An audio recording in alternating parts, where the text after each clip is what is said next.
Hello everyone, hope you all are doing well.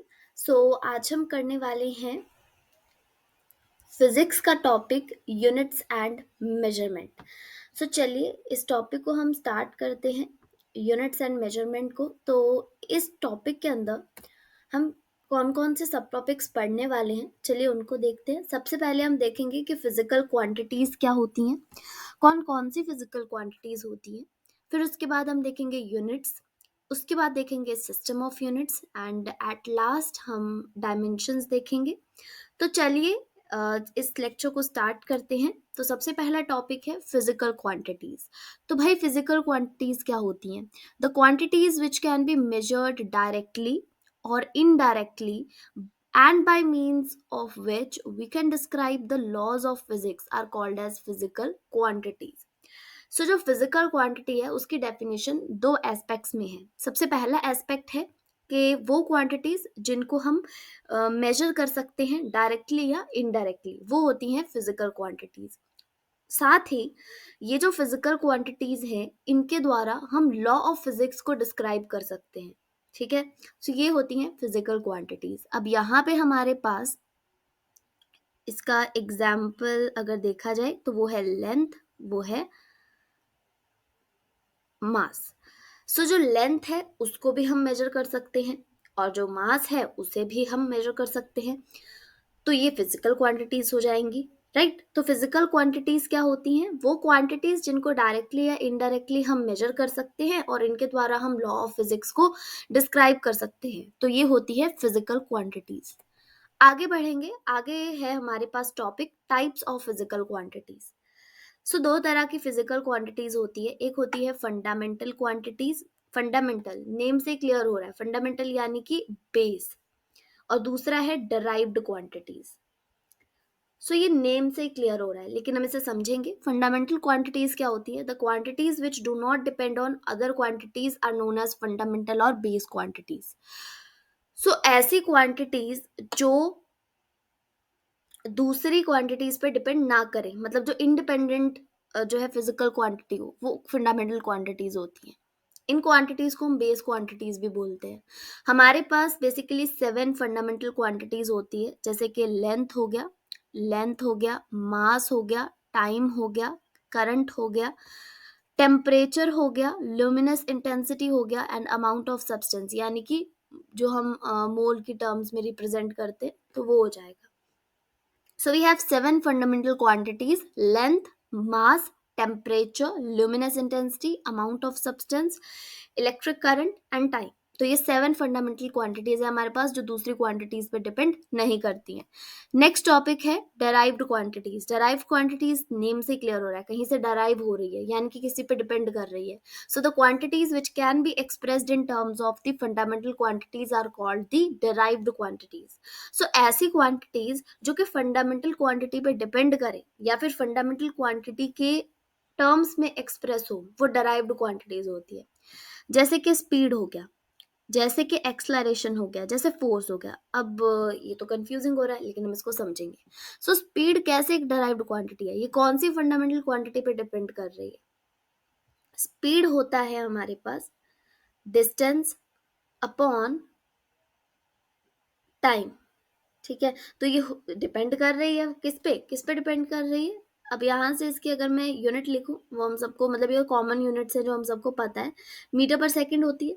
तो इस तरह से स्पीड की यूनिट बता रही है कि ये डिराइव्ड क्वांटिटी है, क्योंकि ये डिस्टेंस पे भी डिपेंड कर रही है, टाइम पे भी डिपेंड कर रही है। ठीक है, और अगर मैं बात करूं एक्सलरेशन की, तो एक्सलरेशन भी हम सबको पता है मीटर पर सेकेंड स्क्वायर।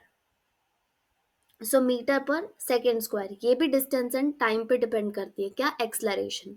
देन फोर्स है, फोर्स की यूनिट हम सबको पता है न्यूटन होती है, और ये होता है मास इनटू एक्सलरेशन। तो केजी मीटर पर सेकेंड स्क्वायर भी हम बोल सकते हैं फोर्स को। तो इस तरह से जो फोर्स है वो मास पे, डिस्टेंस पे एंड टाइम पे, सब पे डिपेंड हो रही है, राइट। तो इस तरह से डराइव्ड क्वांटिटीज वो होती हैं जो फंडामेंटल क्वांटिटी के टर्म्स में एक्सप्रेस हो, जैसे कि एग्जाम्पल से हमें क्लियर हो ही रहा है।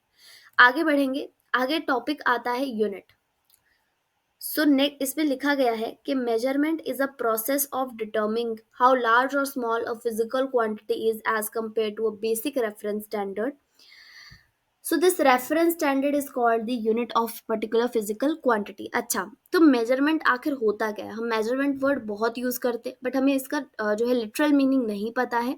सो इसका जो लिटरल मीनिंग है वो यही है कि आप मेजरमेंट के थ्रू ही, मेजरमेंट एक प्रोसेस है जिसके थ्रू पता करते हो कि कोई भी फिजिकल क्वांटिटी कितनी कम या कितनी ज़्यादा है एक बेसिक स्टैंडर्ड के कंपैरिजन में। अब ये बेसिक स्टैंडर्ड क्या होता है? ये बेसिक स्टैंडर्ड होता है उस फिजिकल क्वांटिटी की यूनिट।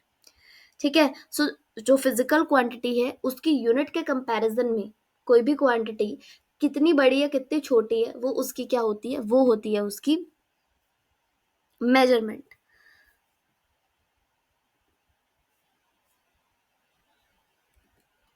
सो आई होप हमें जो है मेजरमेंट क्लियर हो रहा है।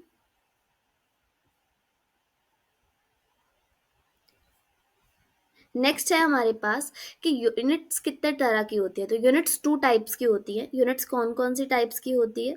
सो भाई यूनिट्स हमारे पास दो तरह की होती है। एक होती है फंडामेंटल यूनिट्स, एक होती है डराइव्ड यूनिट्स। अगेन जो फंडामेंटल क्वांटिटी की यूनिट्स होती है वो फंडामेंटल यूनिट्स हो गई, उसको बेस यूनिट्स भी बोल देंगे। डराइव्ड यूनिट्स कौन सी यूनिट्स होती हैं? जो डराइव्ड क्वांटिटी की यूनिट्स होती हैं। आई होप ये क्लियर हुआ होगा।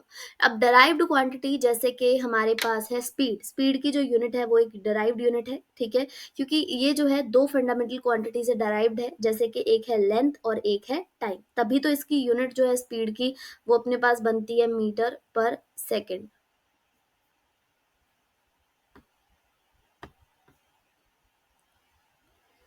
सो हाँ, सो हमारे पास जो यूनिट है किसकी, जो यूनिट है हमारे पास स्पीड की, दैट इज मीटर पर सेकेंड। ठीक है, ये मीटर पर सेकेंड होती है।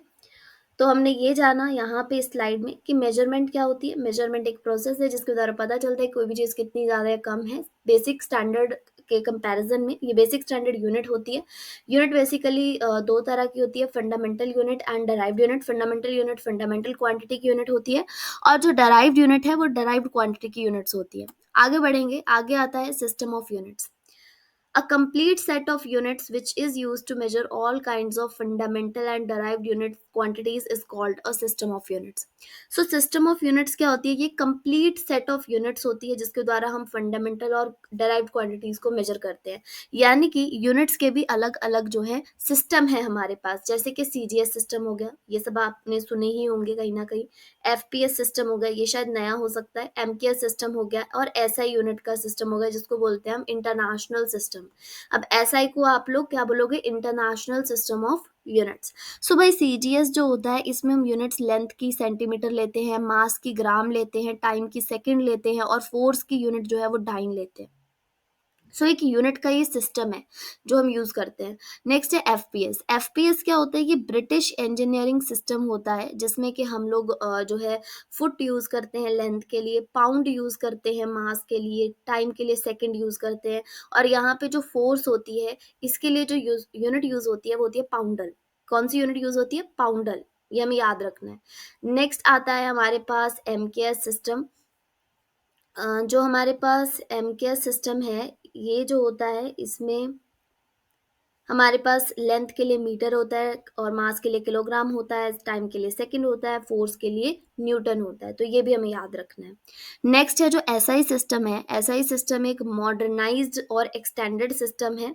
ठीक है, जैसे सीजीएस और एमकेएस सिस्टम है वैसे ही एसआई सिस्टम होता है। ठीक है जी, यहाँ पे हम एक पर्टिकुलर यूनिट ही लेते हैं। सो ये हो गए हमारे पास four system of units: CGS, FPS, MKS and SI units. तो आगे बढ़ेंगे। आगे हमारे पास ये जो है ये थोड़ा हमें लर्न करने वाला पोर्शन है। लर्न करने वाला ये जो पोर्शन है ये इसमें बताया गया है कि units used for measuring large distance. तो बड़े बड़े डिस्टेंस को मेजर करने के लिए जो यूनिट्स होती हैं वो क्या होती हैं? जैसे कि जो 1 लाइट ईयर है that is equal to 9.46 into 10⁻15 metre. So जो एक लाइट ईयर है उसमें 9.46 इंटू 10⁻15 मीटर होते हैं। फिर 1 पार्सेक में कितना होता है? 3.26 लाइट ईयर। तो 1 parsec is equals to 3.26 light year. फिर 1 एस्ट्रोनॉमिकल यूनिट जिसको 1 AU भी बोल देते हैं, दैट इज 1.496 इंटू 10⁻11 मीटर। सो हमारे पास तीन यूनिट्स हैं। लास्ट डिस्टेंस के लिए 1 लाइट ईयर, 1 पार्सैक, 1 एस्ट्रोनॉमिकल यूनिट। सो 1 लाइट ईयर में कितना होता है? 1 लाइट ईयर में होता है 9.46 × 10⁻15 मीटर। 1 पार्सैक में कितना होता है? 3.26 लाइट ईयर।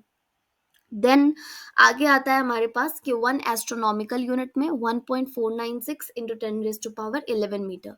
ये हमें याद करना पड़ेगा। आगे बढ़ेंगे। यहाँ पे हमारे आज के जो टॉपिक्स हैं वो खत्म होते हैं। नेक्स्ट जो टॉपिक इस चैप्टर में बचा है दैट इज डायमेंशंस, तो उसके लिए आपको अगली वीडियो रेफर करनी पड़ेगी। तब तक के लिए thank you and hope you all enjoyed watching this video. And if you enjoyed watching this video, please like, share and subscribe the channel for watching more videos, and thank you.